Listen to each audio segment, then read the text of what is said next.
बांग्लादेश में तख्ता पलट की बात का भयावह मंजर दुनिया लगातार सोशल मीडिया के जरिए देख रही है। इस बीच वहां से कुछ तस्वीरें सामने आई हैं जो बांग्लादेश में हुई हिंसा की दास्तां खुद ब खुद बयां कर रही हैं। जली गाड़ियां, बिल्डिंगों के टूटे शीशे, सड़कों पर गिने चुने लोगों की इन तस्वीरों से अंदाजा लगाया जा सकता है कि उस वक्त क्या मंजर रहा होगा, जिसकी निशानियां सालों साल लोगों के जहन से नहीं जाएंगी।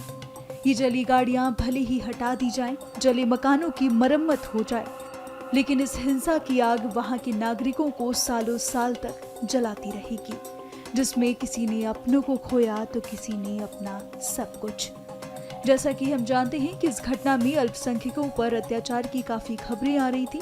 हालांकि जब हमने वहां की बांग्लादेश नेशनल पार्टी के जनरल सेक्रेटरी से बात करने की कोशिश की तो उन्होंने कुछ और ही दास्तां बयां की, जिसे सुनकर आपको लगेगा कि आपने अब तक जो सुना और समझा वैसा तो कुछ था ही नहीं। सुनिए बीएनपी के जनरल सेक्रेटरी का क्या कहना है। We have seen that after the former Prime Minister Sheikh Hasina has left the situation, she has gone out of the country as well. Your assessment, sir, about the situation in Bangladesh, how do you look at it? Prime Minister Sheikh Hasina, the former Prime Minister Sheikh Hasina, she resigned the country, abandoning her party and the people. She was supposed to be with the people always, but she left the country. And as our knowledge goes, she has landed in Delhi now.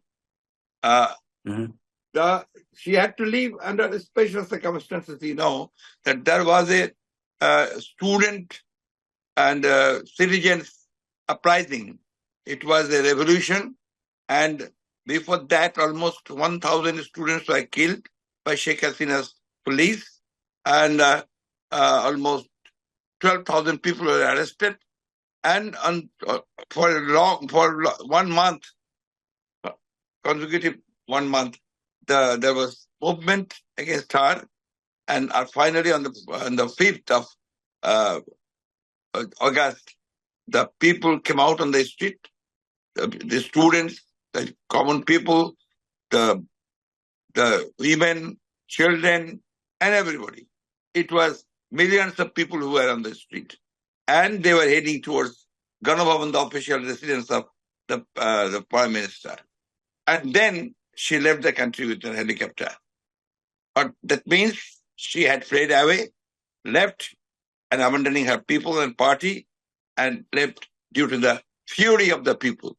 So the situation is this: that when she left the country, then the army requested the president, and all of us requested the president to form an interim government, as because she has resigned and fled away, and the president formed an interim government under the leadership of Professor Yunus, the renowned Nobel laureate who is from Bangladesh.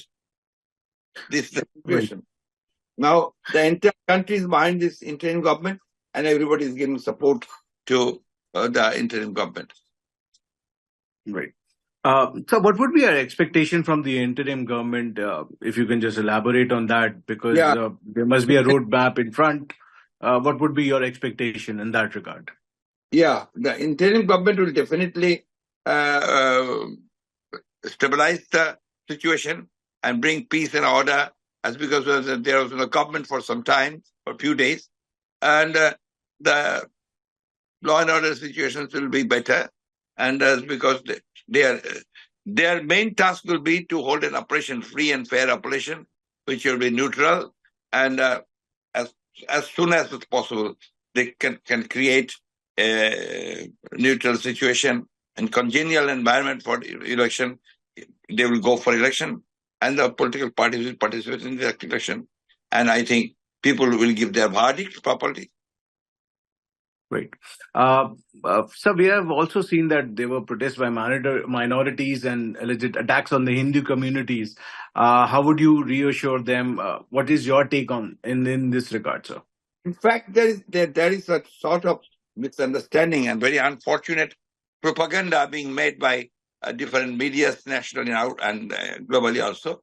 And especially from your country, the media is spreading that there is communal atrocities going on in Bangladesh, which is not true at all. This is not communal, not religious. This is totally political to some cases. I invite you, the media of India, to come to Dhaka and see themselves what has happened in Bangladesh. In fact, Bangladeshi people are never communal. There was no riot here since long, no riot at all. So when the people say that that some people say that the people of Bangladesh are creating some communal problems, no, not at all. They are safe in the hands of the Bangladeshi government, Bangladeshi people. They're always safe. So this is a propaganda which is made against the people of Bangladesh and the government of Bangladesh. So we don't agree with this, and we invite you with the Indian media, all the international media, to come and see themselves what has happened.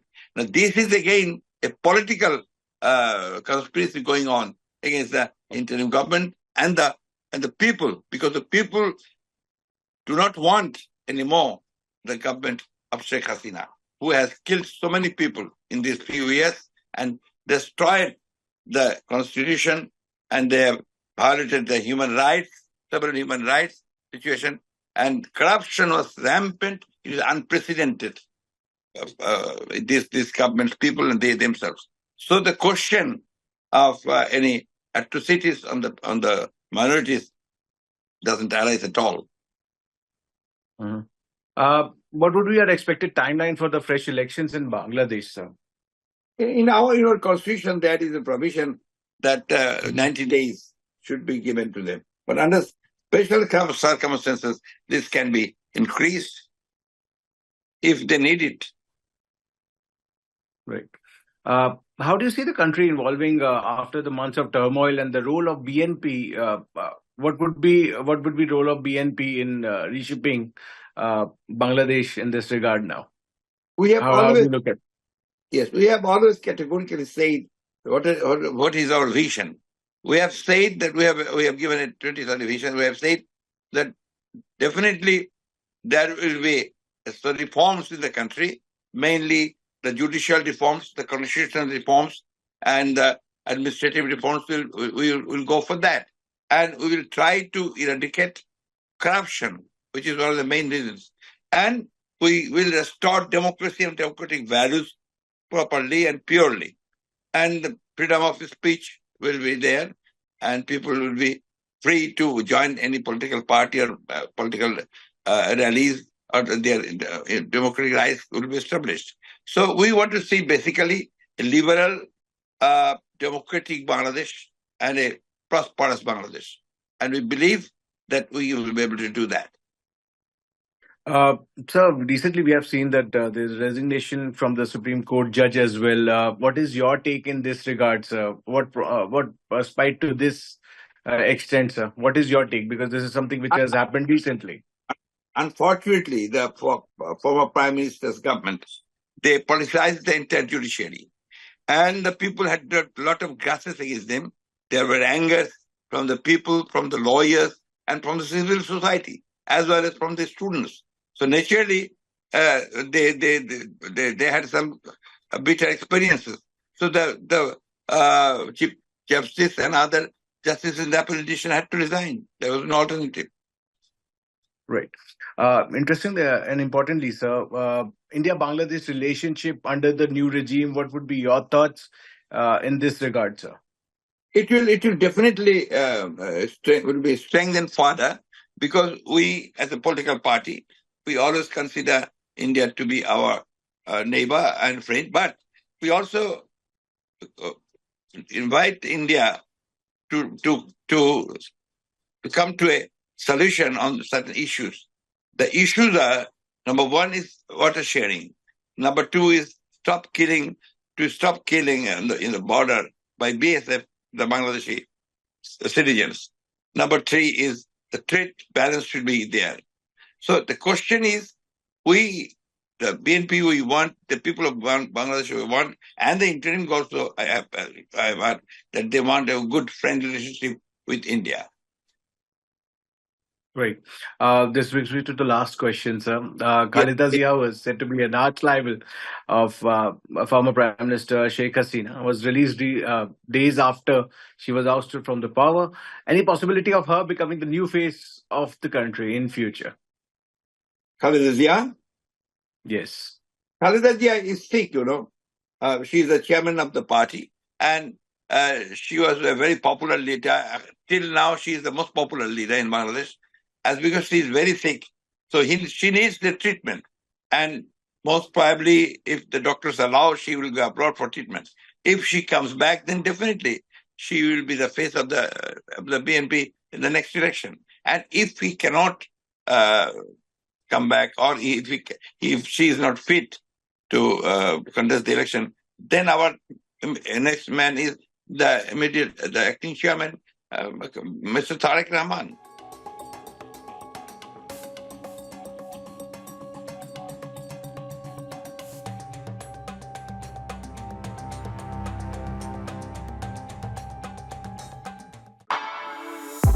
For exclusive and insightful videos, subscribe to our new channel ABP Live Premium.